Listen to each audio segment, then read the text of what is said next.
Today on The Life of Bryony, we're talking about how you cope when the unimaginable happens. Rhian Mannings was 33 when she lost both her one-year-old son, George, and her husband, Paul, within days of each other. She recently moved Prince William to tears as she shared her story with him. And today, Rhian and I are going to speak about how she's turned her tragedy into purpose by setting up a charity that helps other people experiencing sudden bereavement. If he'd have walked out and his heart had stopped, we would talk about it more openly. But instead he went out and his mind stopped. His soul stopped. But people couldn't speak about this amazing man because of what happened to him. And that has to change. My chat with Rhian coming up right after this.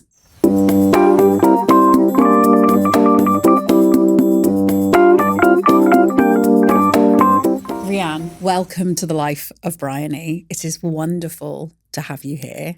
Thank you. Thank you for having me today. So recently, you have been in the news because your story made Prince William cry. And I wanted to get you in because I've known you since 2017 when we both did that London Marathon together for Heads Together. Yep. And so I know your story, and it is a story that I think just to let listeners know, get tissues, be prepared, because it is an incredibly moving story, but it's also a powerful story of how to survive the unimaginable and how to keep going. And I wanted to create a podcast that is there for people to, if they're going through right now something that has come out of the blue that they didn't expect, they didn't think it would ever happen to them, and they don't know how they're going to get through the next hour, let alone the next day. I wanted to create a podcast for them to listen to. And Rhian, to me, you are the epitome of surviving the unimaginable. There's so much to talk about, but the facts are that, well, you can you tell us? Yeah, of course, and it is difficult for people to listen to, but I think it's important to share it. And have you found over the years that it becomes easier to share it, or that you sort of almost dissociate when you're talking about it? Yeah, I think I do. When I'm talking about it, I don't feel very much. Afterwards, I feel quite tired. I get quite tearful. But I think I've done it now for so long, and it's a real passion of mine. And it's important to share it. We were an everyday family, and sadly, these things happen every day. Mm-hmm. So you were married to Paul, and you had 3 young children. Yeah, very young children, 3 under 3. Wow. Quite chaotic. Some might say silly, but it was everything we'd ever wanted. Yeah, we were really, really lucky. Okay, so your children are, the eldest is Isaac? Holly. Then Isaac. Yep. And then you had baby George. Yes, that's right. So you're living just outside in Cardiff? Just outside Cardiff. Yeah. You're a PE teacher? I was, yes. Right. And as you say, this is the life you've imagined. And then just after you go back to work, after maternity leave with George, the first unimaginable thing happens. Could you talk us through that? Yeah, of course. It was a normal day. I'd been in work. I came home. The children were bathed, as they always were by both of us. Took them downstairs, always a bit chaotic. George was always so happy and smiley and just crawling around everywhere. But sadly, he fell ill very suddenly. He started having a fit at home. He was rushed to a local hospital where the staff were amazing. We're quite unsure of why this had happened so suddenly. But sadly, within 2 hours of being admitted to the hospital, George died. Wow. How do you react to that? Because it was just so unexpected. He was just laughing and smiling. There was no sign of anything that was going to go wrong. And in 2 hours, our hearts were broken and our lives had changed forever. So it turned out he had influenza. Yeah, influenza and pneumonia. Right. But it took us 4 months to find that out, which we were lucky to find out, I think. Some families never find out, but came as a massive shock. The brain obviously has to work overtime to protect you during these moments. Do you have any clear memories of that day or that time, or is it just a sort of bit of a blur? No, I remember it really vividly. I think I've talked about it a lot as well. So I think that sort of keeps it quite fresh. But I can remember a lot about it, and I think when I went on to be diagnosed with PTSD, it was a lot of the smells I can remember, what I heard, what I saw, and everything that went on that day. So you were later diagnosed with PTSD. So you are dealing with this sudden loss, and then and you think nothing worse. I imagine you're thinking this is the worst thing that could happen. Yeah. But the universe was going to throw you something even worse. Yeah, definitely. And yeah, you think your life couldn't get any worse, really. So we sort of got through the next few days, Paul and I. We talked a lot. We had our family around us. We had the 2 and 3-year-old as well. We had to keep going for Holly and Isaac. But sadly, 5 days after George died, Paul just couldn't live with what had happened and sadly walked out the house and took his own life. And then you really don't know how you're going to keep going. Wow. You just can't imagine. I couldn't imagine life without George, but then without Paul, my soulmate, like my best friend, the best dad to the kids. It was a really frightening place to be in. How long had you and Paul been together? We'd been together for, how long we'd been together? About 13 years at this point. Wow, okay. Yes, so a long time. I took a long time to time down and we got married. It took a while for that to happen. But and it was just a huge hole in your life. Can I ask you a bit about you and Paul and your relationship? Because I know when someone dies by suicide, like often afterwards, I imagine that person sort of becomes almost defined by that. Absolutely. Yeah. And actually, they're also there's a whole life there. Yeah.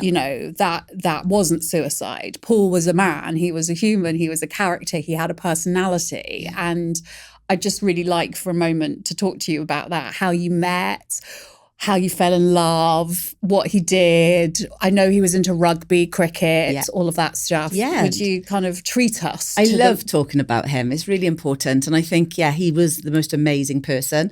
He used to go to the school I had my first teaching job at. So he came home to play an old boys cricket match. Okay, hang on. So, just to make that very clear, he wasn't your student. Yeah, can we make that clear? Because that's, every time I say it, you can see people going, oh, no, he was definitely not my student. Okay, he was an old boy. An old boy. Okay, yes. Right. And he came back to play cricket and we were set up on a blind date following the match. And it was a bit slow off the mark to start with. He was amazing, but we were very different. He was a public school boy. I was this Welsh girl who loved playing rugby, drinking beer and all of that type of thing. But it worked, and very quickly then we got together. We rented our first little house there, but I just missed home. I missed Wales. This was down in Somerset. Right, okay. And he could work anywhere. He worked on the sort of M4 corridor, so we could move. And I eventually dragged him over the Severn Bridge, where we settled, got married, and had the 3 children under 3, so very quickly. But he just lit up the room. He was tall, he had presence.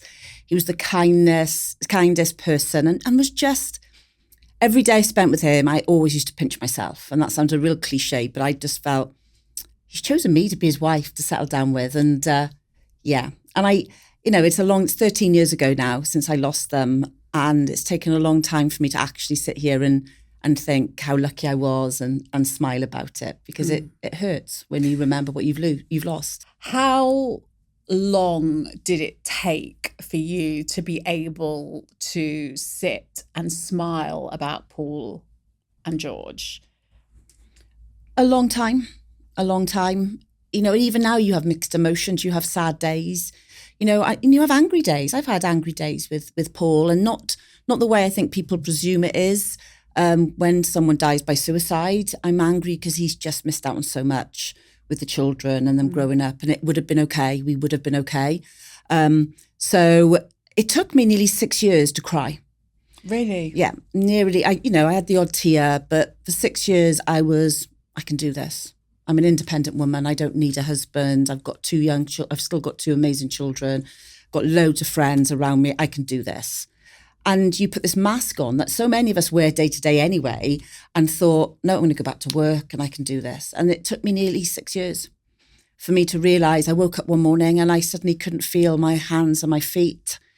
I'd worried I'd had some kind of stroke or something along those lines. Went to the doctor and realised that this was the start really of some kind of mental breakdown episode. And that's when I first had some psychiatric support. Okay. And that's when I started rebuilding my life and actually feeling some real immense pain. But then that could then start becoming glimmers of joy that I could then identify. Because before that, there was nothing. There was no joy. There was no sadness. There was nothing. You were just numb for 6 years. Nothing. So do you think you went into sort of, you just went into survival mode? Can we go back to talking about suicide and how I imagine people ask sort of really sort of silly maybe questions that are, people deal with suicide in a really weird way. It's like it's a very stigmatized thing still. And yet we know that someone dies by suicide in this country every 90 minutes. Yeah. So this is something that is happening a lot. Okay. And we know that with men as well, if you were a man under the age of 45, the thing that most likely to kill you is not a heart attack, it's not a car crash, it's yourself. Yeah. Right? Yeah. So this is a real problem with men. And you have spoken about when you did the chat with Prince William, which we'll get onto later, but you spoke about how it literally came out of the blue. Now, obviously, it wasn't so out of the blue because you had lost George 5 days before, but this wasn't the kind of thing you would have expected with Paul. This wasn't, it was just not something that ever crossed your mind. No.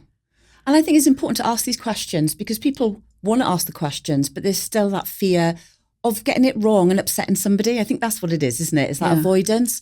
But I look back every minute, every day, I think, did I miss something? Yeah. And that's not me. That's a very, very common feeling after you lose someone by suicide. And actually, I don't think I did. And before we lost George, we had everything going for us.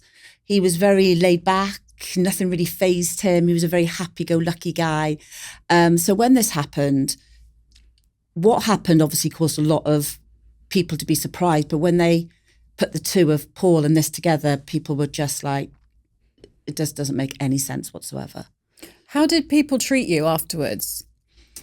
Gosh, I could talk all day about this. And it's something, and it's something that I do find difficult to talk about because there are people who just came with their arms open. It didn't make any difference.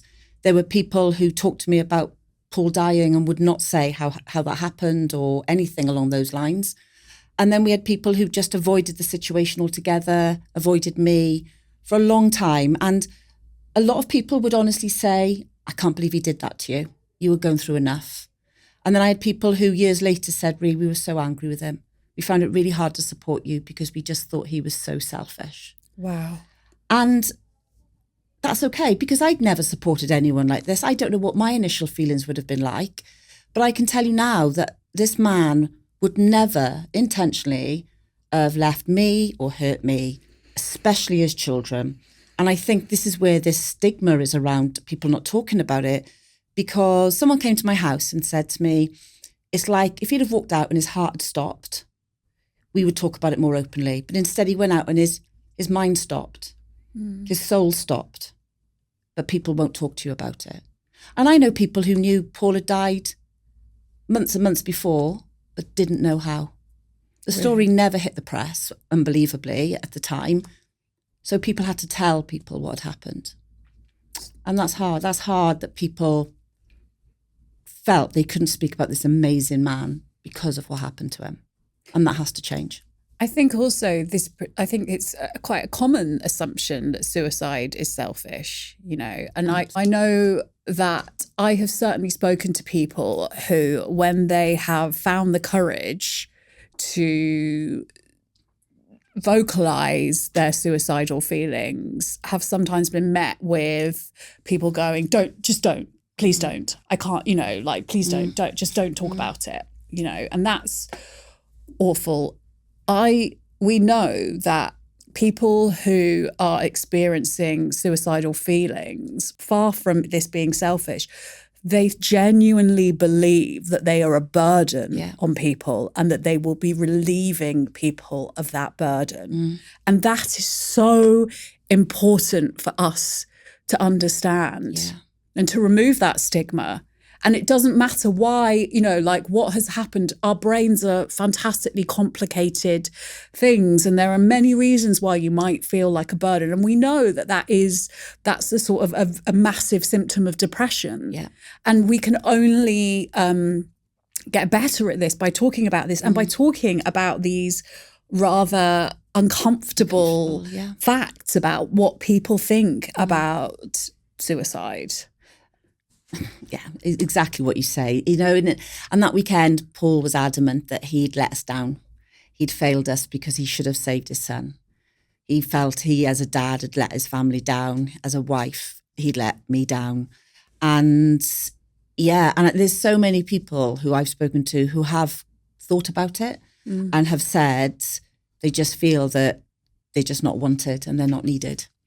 And that hurts me because, as I said, and I said to Prince William, we would have been okay if we'd have had that opportunity to talk, if he'd have spoken to me about anything. And we did speak, but obviously not enough. But the more we speak about it, the more we use the words suicide and taking our, your own life, it's so important. It is, because it doesn't have to end like that. It doesn't have to happen if we have these conversations. Well, it is so important because people still use phrases. Many years ago, I did a campaign with an MP about, we sent letters to all of the editors of national newspapers and all of the editors of news shows to say, please, can you stop using the term committed suicide? And people still do. And that isn't no blame, but to explain to people, when you explain to them that the reason we used to say committed suicide is because until 1961, it was a criminal offence to attempt suicide. I mean, which is, when you think about it, is unbelievable. But that's really quite recently in history. So it's seen as a crime. Yeah. And people questioned if I could have a funeral. This is 13 years ago. People asked me, can you have a funeral because he took his own life in a church? People still don't understand that. And there's a lot of religion around this as well, which we won't go into, but there's a lot of these stereotypes that we've got to bring these barriers down. We just have to. And you say about the word committed is something that I've been really keen to look at because it's still being used by, I've been interviewed a lot over the last 2 weeks. 2 reporters have still used that word. Wow. And how do you feel when you hear it? Do you blanch? Do you correct them? Afterwards, I will correct. During the interview, I don't because I don't want to make them feel even more uncomfortable. But I will follow up afterwards with an email to say, please, can we not use that terminology? Because it's that type of terminology, I think, that is still creating this stigma, and that people who don't know much about it, that's the type of terminology they're hearing. Yeah. So just for anyone listening who wonders what they should say, the term is died by suicide. Died by suicide. Or I often still use took his own life. Took his own life. Yeah. Okay. So going back to 13 years ago, and these unimaginable tragedies, just one of them is more tragedy than most people have to deal with in their lives. And you say that it took you 6 years before you actually felt anything. And that in itself is quite a common response to grief. You shut down, basically. Yeah. Oh, you do. And I still don't feel the emotions I used to. Like, I used to cry about if someone died or neighbours and all of that, all of these things. I used to get very emotional about things. It does take a lot now to make me emotional. And you have this dark sense of humour, which I'm happy to talk about as well. But, I call myself the ice queen because it takes a lot to make me really happy or really sad. And I think that's more probably your protection mechanism for yourself. But also that day, I could just feel everything going. And it was really hard to get that back into your life. Really? Yeah. So the day that George died? Yeah, you can just feel everything leaving you. And when Paul died, I lost all physical tone in my body. I just sat on the sofa, just dribbling, really. I dribbled and was sick on myself for days. Really? Yeah. And it's a physical response. People think grief is a mental response, which many factors of it is, but I didn't realise the impact it had on you physically, and that pain inside you and those pins and needles. And just, yeah, it's hard, really hard. This is the thing about grief, is that it's like, it isn't anything like we expect it, is it? And you're right, it's curiously physical and comes and goes in waves. I have recently lost someone dear to me, and to watch how brains look after people and protect people in the most unimaginable circumstances is, I mean, I don't want to say it's fascinating sounds kind of glib. Do you know what I mean? Because this isn't an experiment in brain chemistry. But it is. You know, this is people's real lives. Yeah. But I think it's so important we talk about this, because people don't know how to handle grief in this country, you know. They don't know how to talk about it. Some people are good at it. Other people, like you say, like just won't talk to you, you know. And then I know there are people that are saying, my best friend who lost her husband quite suddenly last year, she said that, you know, people are worried about upsetting her. And she said, but how could you upset me any more than I already am? You've been through the worst thing. You've been through the worst thing possible. It's going to take a lot to upset you, you know. But also, I got upset by people ignoring me. It's harder. You know, so the grief I went through, what it affected. So the missing that person and crying about them is what people think grief is. And it is. But actually, it's the identity you lose. That's what hit me the most, that I didn't realise that you become this whole different person overnight. So I was a mother of 3. I became a mother of 2. Then I lost my husband and became a double mum to the children. I was 33. That doesn't happen to 33-year-olds. And then you're trying to look in the mirror and you don't recognise yourself. And I had a job I loved and I didn't even want to go and do that anymore. And I just didn't know how I got up every morning to live a life. And people expect you to react differently. People expect certain reactions from you. And I think the older generation sometimes expect you to wear black, I think, for the next sort of 10 years. But people crossing the road because they don't know what to say to you has an impact on you. It didn't offend me because I knew why they did it. They were worried they would upset me. But all I needed was them just to either nod or acknowledge me, or just to say, I'm really sorry. I know, you know, I've heard what you're going through. You know, it's hard. People don't know what to say. That's the elephant in the room. We talk about that a lot at the organisation I run now. We use elephants a lot because I have 3 children. Talk to me about Holly, Isaac and George. Just one is no longer with me. I had a husband called Paul.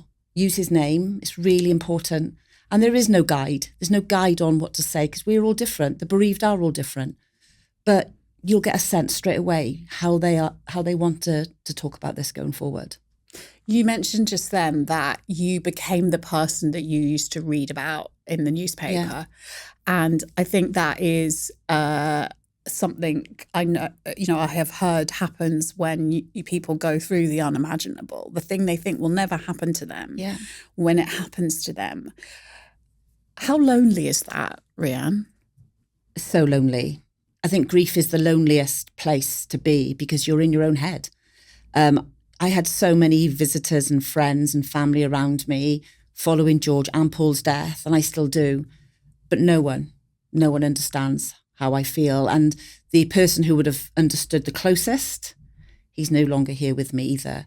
So, you know, even though we would have dealt with things differently, and we clearly did, but no one understands how I feel.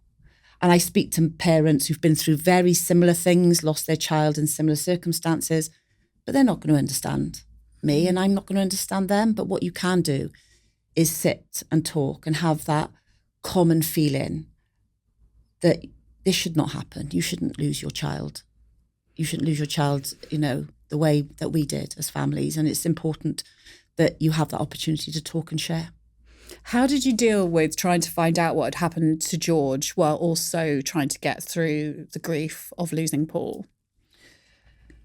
I'll be honest, I think with George, I'd given up on the fact that we'd get a cause. There was no cause at all in the first early days. So I thought, sadly, we were going to be a family. And there's many of them out there they put their child to bed and the child doesn't wake up and sometimes never find out how. And I actually thought that's what. So when we actually got a cause of death, we were really surprised by that. And I was surprised he was so poorly. And it doesn't matter how many people I speak to from the medical profession, I feel as a mother I should have known he was poorly. You know, did I miss something? It's often a silent killer of children and babies. But as a mum, I probably should have known, or perhaps I missed something. This is influenza type A. Influenza type A, yeah, and pneumonia. And he was very poorly with it. But I didn't think about any of that. I literally just was trying to think of getting up in the morning and getting my kids ready for school and nursery and just being a mum still to them because they'd lost so much.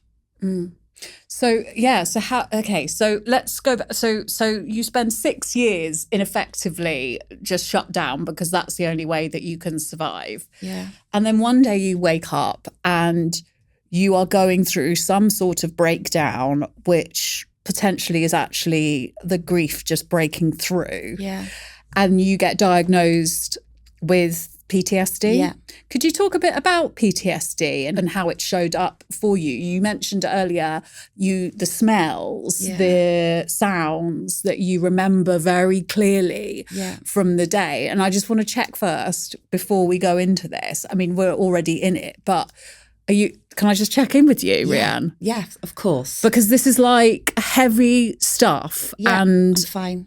You're fine. I'm fine. Yeah. And, you know, afterwards it will be tiring, but it's something that I'm really passionate about. And I'm in a place where I couldn't have talked about the therapy as much then, but I'm happy to talk about it now because there may be people out there who are experiencing different things and just may need to have a chat with someone and see if there is potentially some help out there for them. Because I don't think people understand how much we keep trauma in the body. So as you said, you think that grief is going to be an emotional thing and a mental thing, but we do, you know, we store trauma physically and it can come back to us and in the form of PTSD. Yeah. So how did you go about finding out that you had PTSD and how was it explained to you? So I was a real trauma scanner.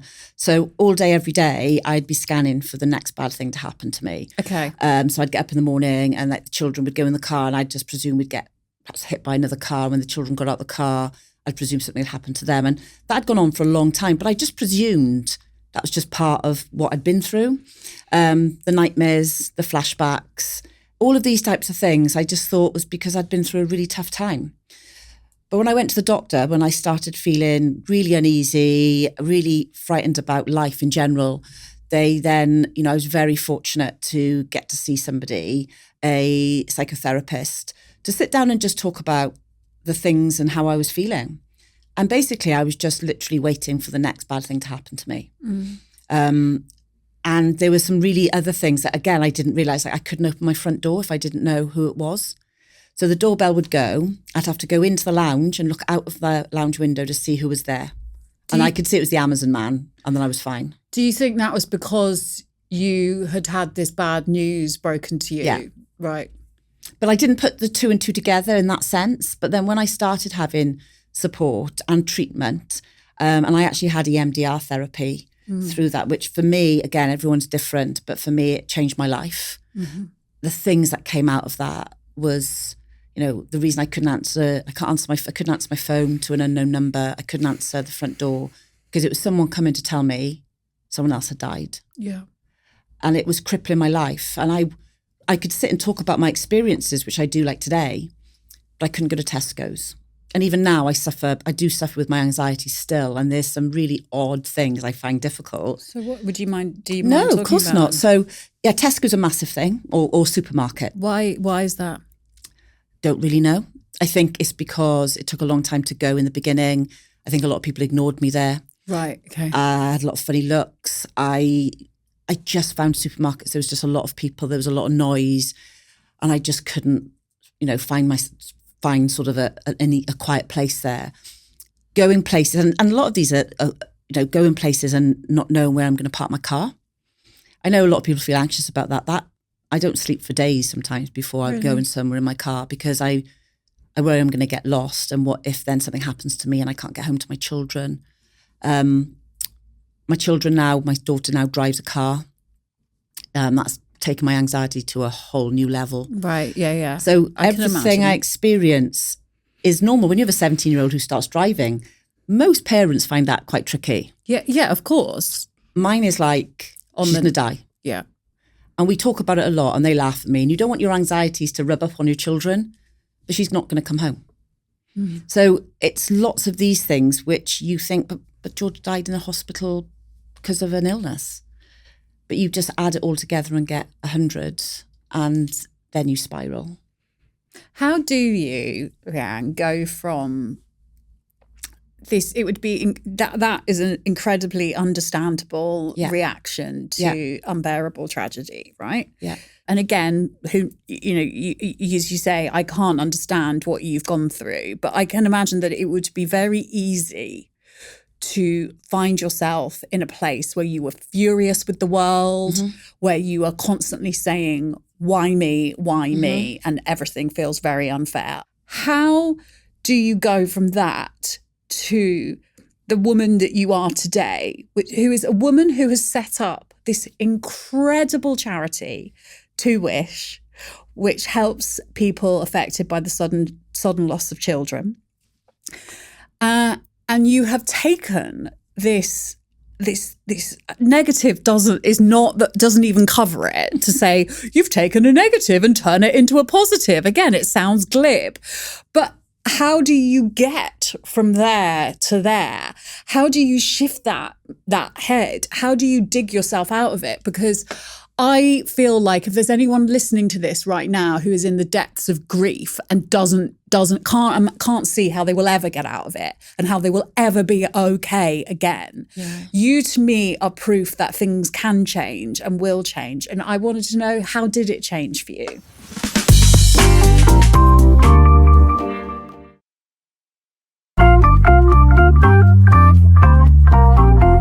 So anger is something that, of course, I experienced. I didn't want to leave the house for a long time because everybody else was smiling and everyone was happy and everyone was, their lives were going on and mine wasn't. But I also never, ever, ever wanted anyone to feel like I did. And I had to believe that stupid saying that maybe this had happened to us for a reason.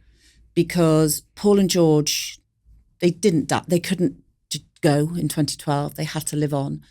And that is where my passions come from, is making sure that I live a life for them. Yes, setting up the charity to help people in their memory, but also I get up every morning and when I feel crappy, and I do, quite a few mornings still, I think, well, they're not here. They're not going to experience life today and I need to experience it for them.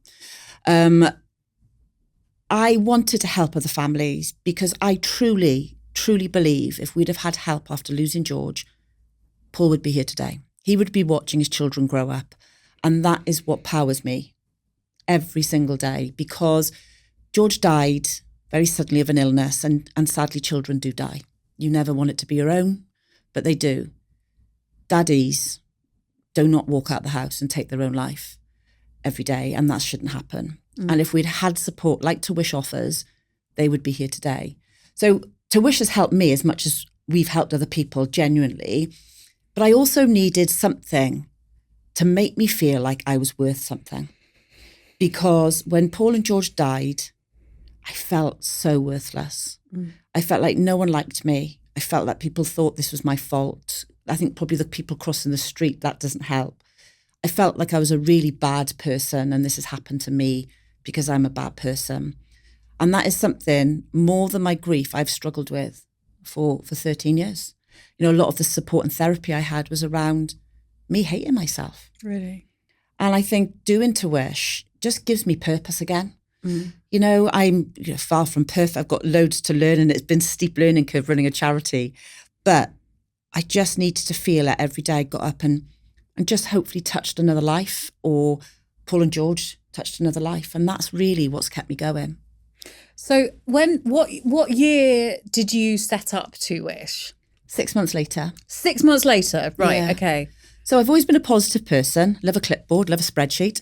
And I just thought, I've got to do something. And it was never supposed to be what it's become. It was supposed to be something for my local village, because they are the reason I'm able to sit here today. They are the people who helped me. I wanted to set it up for our local hospital, which is literally a mile away, where George died, and that it just wasn't equipped to support our family. But I got a few knockbacks from the health boards. What did they say?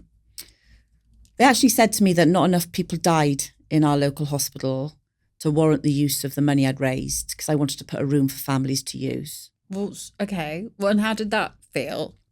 I think that's when I changed forever, because I think I cried all the way home thinking no one cares about us. George was just a number. Paul was just a number. But actually, that's when I thought, I'm going to show you. And that is honestly when I think I changed, because I thought, no, they mattered and I matter and families out there matter, and I'm gonna bloody show you. And that's how it started. And never in a million years did I expect it to grow as it has. But I'd obviously identified something, that when people go into A&E, and sadly a lot of people die, families just go home. And you don't hear from anyone. Like, we didn't hear from anyone. George died. No one rung us. No one came to us. Just abandoned. No wonder we felt like no one cared about us or George. And now Tuish fills that gap. People will get a phone call when this happens to make sure they're okay. They don't have to have support if they don't want it, but they can have a cup of tea with someone. Because we needed someone to sit with us and say, everyone's different, but you will feel moments of guilt. You will feel you could have prevented this. And that's where Paul would be here today. If someone had just sat with him and said, come on, we'll be okay. Talk about it. How did you say about when you first raised the money? Can we talk about how you have gone about raising this money? Because you just went out and did your own, you did crazy running adventures, didn't you? Yeah. Well, why I always feel Tuish is quite special, and I think the team I've got are really special, is that we really want to belong to the community. So we raise majority of our money is through community fundraising, because we feel you're in the community, so you're starting conversations around grief. You're bringing people together who, if they're not grieving, they'll try and start understanding how families work and how families want to talk about it. So we do a lot of fundraising, and we get out and we do crazy walks and runs. And I think people think, because we're a bereavement charity, it's going to be nothing but sadness. But actually, this is about hope. This is about coming together and realising that, yes, you will feel guilty when you start living and when you start growing and when you start growing through this pain. But actually, it's okay. Because if you're still here, you've got to live a life. But being with people who cry and laugh, I think changes so much. And that's what I've wanted to do. Not only being a role model to my kids, because I want them to see that we can be resilient, we can survive horrendous things, but also to go out for people to see that life can throw you these awful things, but bit by bit, you can start rebuilding your life. So what was the first challenge that you did? So the first challenge I did was a 10K. Okay. And people, I know that doesn't sound that cool. But this is really important, because we've all got to start somewhere. And there'll be people listening for whom 10K sounds like a very long way. I mean, it certainly does to me some days. I think because I was a PE teacher, people presume, super fit. No, I wasn't. Elite athlete. And I'd like to think we're both elite athletes, We Bryony, are, Rhian. of course. But I just don't think it matters what you do. If it's something that just pushes you out of your comfort zone, it could just be a 5-mile walk if you don't walk very often. People say, wow, I couldn't do a marathon, and I couldn't do, because I've done Kilimanjaro, Everest Base Camp. These crazy things. You've done Kilimanjaro, Everest Base Camp, 3 marathons. 4 marathons, not include one other, not just London. Okay, so 4 marathons. Yeah. Okay. And didn't you do something where you just ran all over your, why do I feel like you did I did 5 marathons in 5 areas of Wales, jumped out of a plane. Yeah. I've done a lot of cycling. I'm not fit. Please don't think, you sound pretty fit to me. It sounds quite cool. But no, I'm bloody stubborn. That's what I am. There's no way I wasn't going to finish these things that I started, and they were hard, really hard.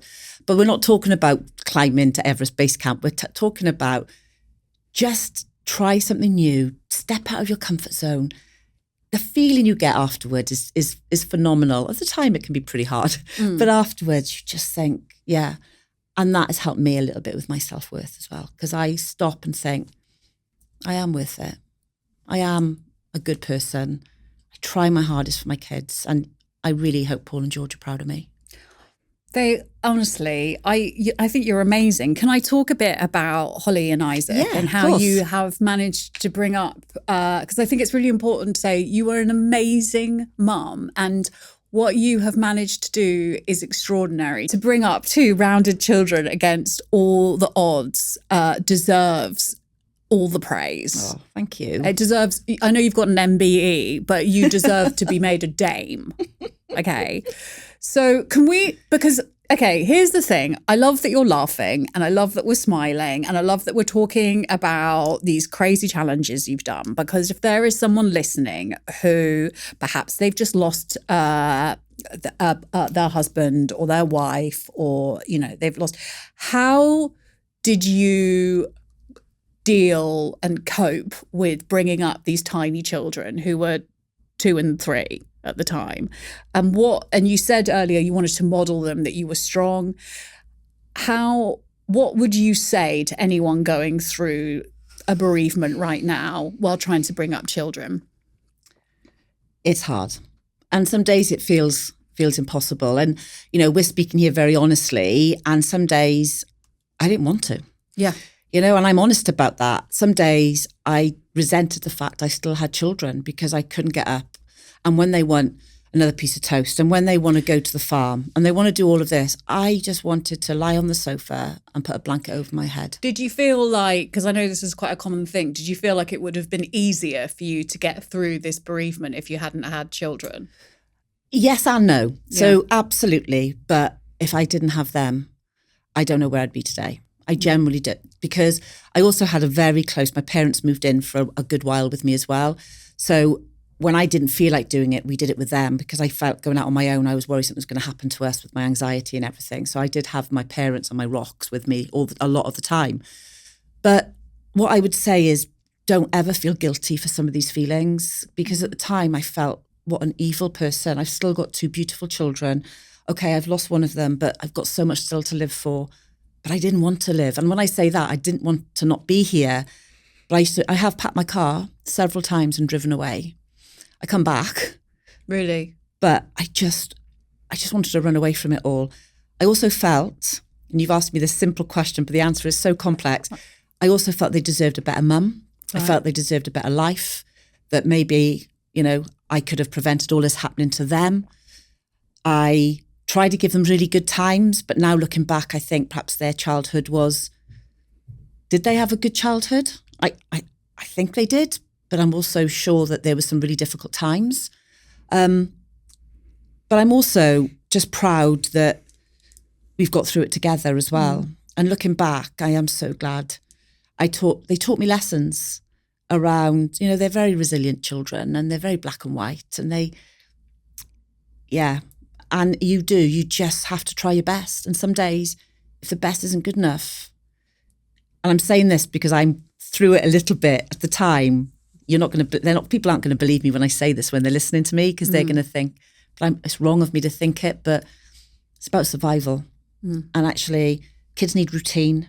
They need to feel that they're loved. They need to know that you'll speak to them and answer them honestly, but also it's okay to show them that life is hard.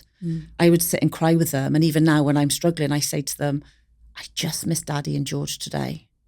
And I'd like to think that if they are struggling, they know that's okay as well.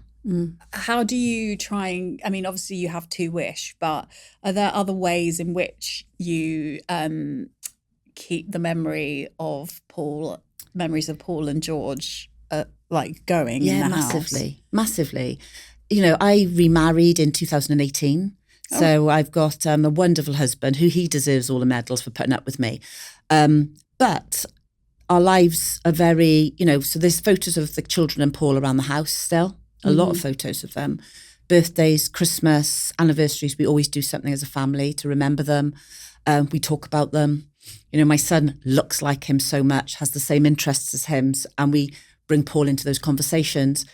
But I also have a really good life as well. And it's getting that balance right, that they know their life is good. They had a very different life before, but they merge, and they do merge quite nicely into one another. But that's not always easy either. The thing about grief, right, is that it's not something you get better from. Mm-hmm. It's not like depression, you know, one day if you Doesn't do stop. these things, this might lift, you know, like it's always going to be there. Yeah. Can you explain to anyone who's there at the beginning of that grief journey, who might think, oh, how it morphs and moves and your life actually shapes around it? Does that make any sense? No, that's, what I say is that my grief is still there in the middle, but my life has just grown around it. It never goes away. And I'm not going to lie and say it does. And you don't want it to go away. They are still very much part of my thoughts and my life. But my life has grown around it. Sadly, like it or not, time goes on. And you do get times when you feel a bit stuck in it.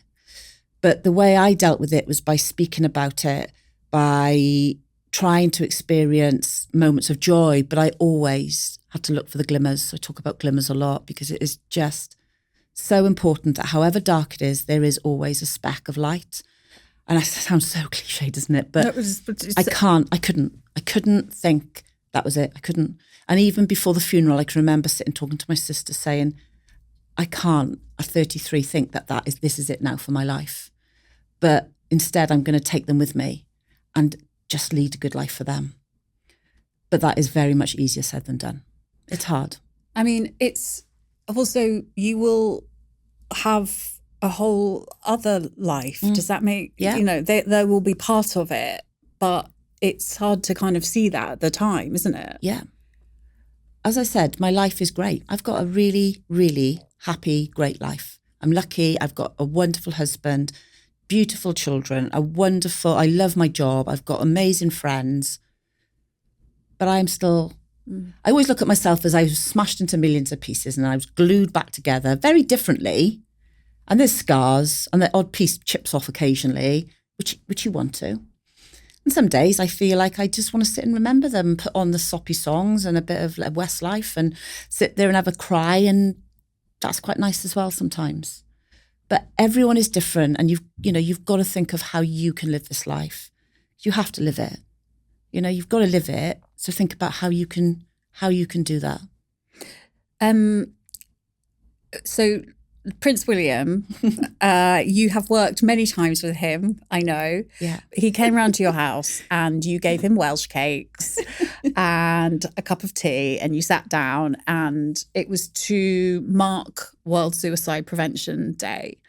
You spoke about suicide, and he was very visibly, he started crying while you were talking to him. Yeah. And you ended up comforting him. Yeah, sort of. Yeah, I did. Well, sort of. I asked if he was okay. And then he actually put his hand on mine first, because it's hard, isn't it? I'd have normally jumped up, given him a big cutch, but you can't really do that, can you? Although you can. I probably could have, because he's so welcome and he's so down to earth, isn't he? But, you're being filmed there, and it was a moment that sort of went off-piste, and yeah, he's human at the end of the day. And I find sometimes, you look onto people like Prince William who live in the public eye, and they've got a lot going on themselves. So I did want to just give him a cut. I did end up giving him one when he left, but at the time it was just checking in on him really, and checking he was okay, because he cares. And does it mean, how much does it mean to you that he is drawing attention to this subject? Because it's a massive thing. I think we still forget that the royal family talking about subjects as serious and important as suicide and mental health it's so important, especially coming from a family that for eons, centuries, have been known for their stiff upper lip. Yeah. It shouldn't take someone in the public eye. But we know a lot of these campaigns need that. They need that voice, that platform. For him to sit there and firstly to come to my home, which was really special. I laughed so much when they told me, because I didn't believe it. And then when he did, it was very surreal. but it shows that he wants to be in touch with the people. So when he came in, we talked about Paul and George, and he met the children were there. And then to speak about something so important that he is clearly so passionate about. And through the Royal Foundation now, they've got this network up and running that we, like myself and Tawish, are part of as well, which is fantastic. So that's the National Suicide Helpline. Prevention Network. Okay. So it's bringing organisations from across the 4 countries of the UK together to look at why is this happening so often, what support is available, but also what good practices around, what can we learn from one another. So actually we can really start building this network that the statistics, you mentioned, we can start reducing. Yeah, and just to say, we will put lots of information and helplines in the show notes for anyone who might need support or need someone to talk to. Yeah. Speaking of the Royals, can you tell me about the Tupperware? The Tupperware, it's made it's all people talk about. Like, in fact, Prince William actually came, I think is irrelevant now, because he went home with my Tupperware full of Welsh cakes. Was it, what was it? I don't mean to take this, I don't mean to inject too much silliness into what is essentially a really important subject. But what I do want to know is, as someone with a lot of Tupperware in my cupboard, was it good Tupperware, or was it the Tupperware that you get from the Chinese takeaway? It definitely wasn't that. Okay, that's good. No, we made sure it was a proper. So we had the Tupperware with the Welsh cakes in, and it was my mum's new piece of Tupperware. New. And he then took the Welsh cakes home in the Tupperware. But actually, like you said, it was a really heavy meeting. The conversation was heavy. Yeah. But actually, it lifted the conversation. So when he got in the car and went off, you can just hear the film. He's taking the Tupperware. He's taking Tupperware. And my mum off camera went, that was a perfect fit for my freezer. But actually, it was great because the children then can see that we can talk about this. And all right, it's not something to laugh about at all. But actually, this is something that needs to become part of our day-to-day conversations. So you mentioned earlier the dark humour is essential to survival. To talk about this, because this is really important, I think, because as you say, people do need to know that it is okay to laugh again after these things happen. And you do need to be able to find a way through and to be able to lighten the mood sometimes, right? Yeah, I have got a very dark sense of humour. Okay, we can we hear it? Wow. No, I mean, can you talk about it? I better not, but I think it's got me through. So if you ask my friends about it, going back, we talk about it, and I talk about being one of my friends used to call me Britain's favourite widow. Right. After it all happened. Okay. And, I've got a couple of mums who lost their children, and we call each other the bereaved and effed up club. Right. And, it's just a WhatsApp group. It's kind of the WhatsApp group nobody wants to join. There's only 2 people in it. This isn't something. But I think you find your tribe. Yeah. And sadly, grief is a club you don't ever want to be part of. Yeah. And there's a few of us, and you've got to laugh about it. So when you say you're having a great day, no, not really. Not really. It's really crap. Yeah. But my sister and I, when it all happened, we became almost probably delirious with it, but everything was funny. Everything was so inappropriate. But actually that sort of continued. Mm-hmm. And, this is not belittling what we've gone through as God, I'm so passionate about everything. But you have to have a dark sense of humour about certain things, especially the things people say to you. I remember going back to work and someone saying, wow, you have lost so much weight. Oh my God. How have you done that? Sorry, did they know what had happened to you? Okay, but let's talk about this, because we did do a podcast at the beginning of Life of Bryony with the lovely Lottie Tomlinson, whose mother and sister died in quite quickly. And she spoke about all of the the inappropriate things that people say.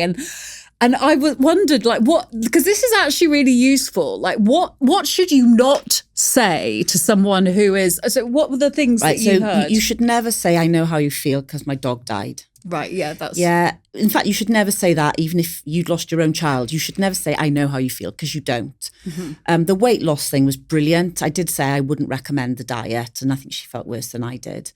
You've got other children. Oh, you're lucky you've still got other children. What other? Oh, it's a long time ago now. I've had people say to me, how can you be married again? You surely can't love more than one person.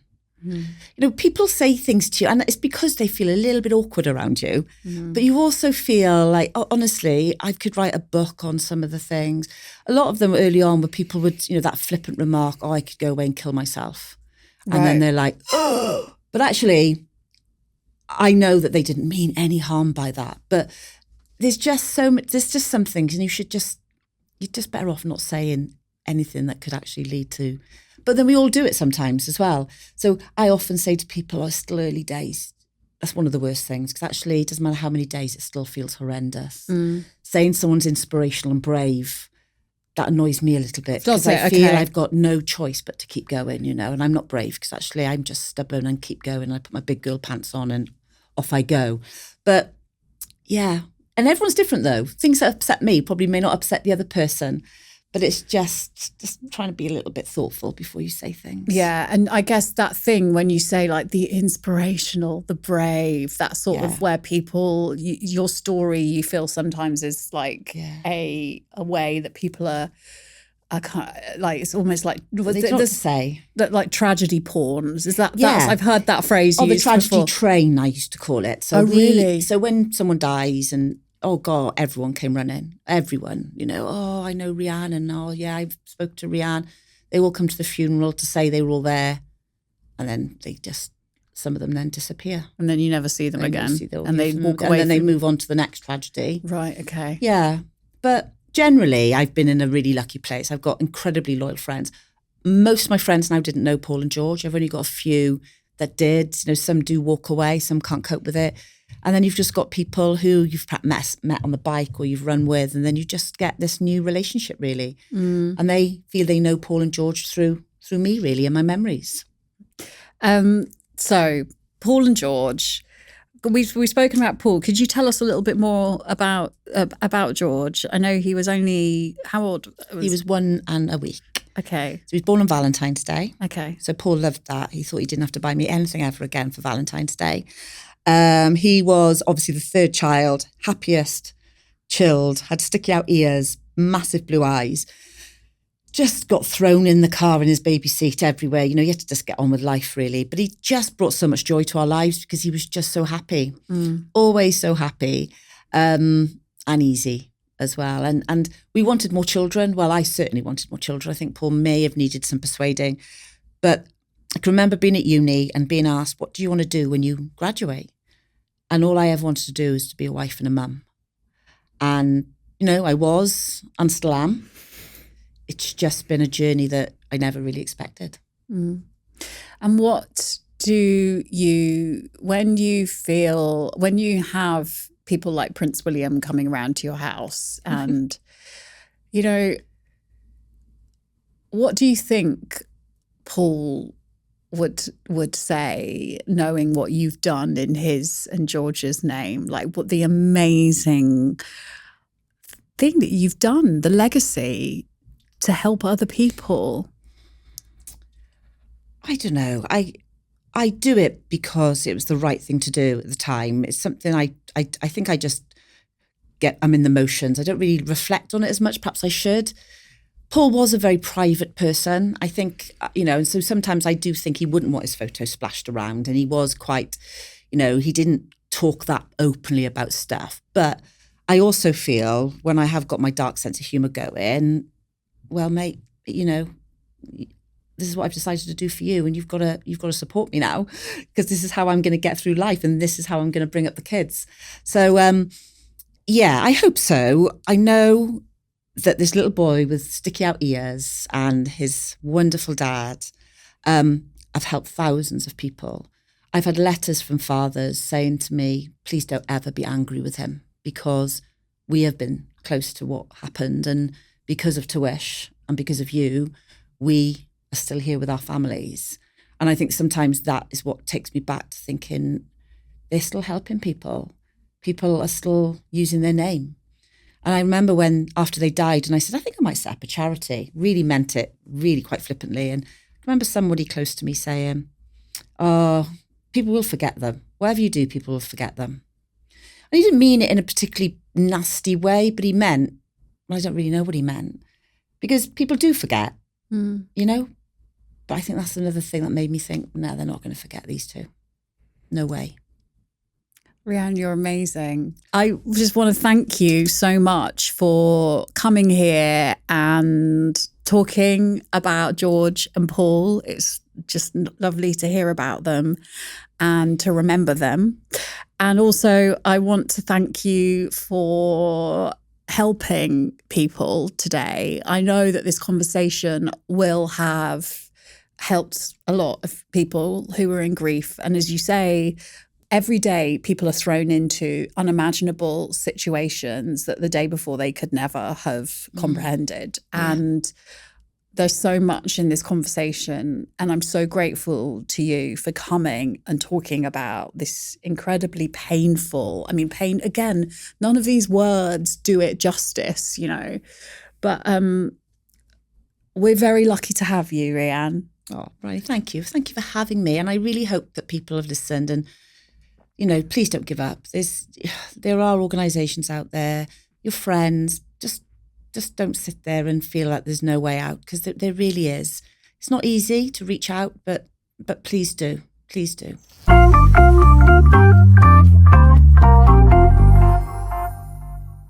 What a woman Rhian Mannings is. If you're going through a bereavement right now, firstly, I want to say I am so sorry. And secondly, that I really hope that this episode has helped you in some small way. Please know that however lonely you might feel at the moment, there are organisations out there that can help. You can find details of them in the show notes, as well as information about Rhian's amazing charity, To Wish. Rhian will be back on Friday for our special bonus episode, The Life of You, when she's going to be talking about the key things that supported her through her grief. In the meantime, please share this with someone who might need to hear it. But most of all, look after yourself. I'll see you next time.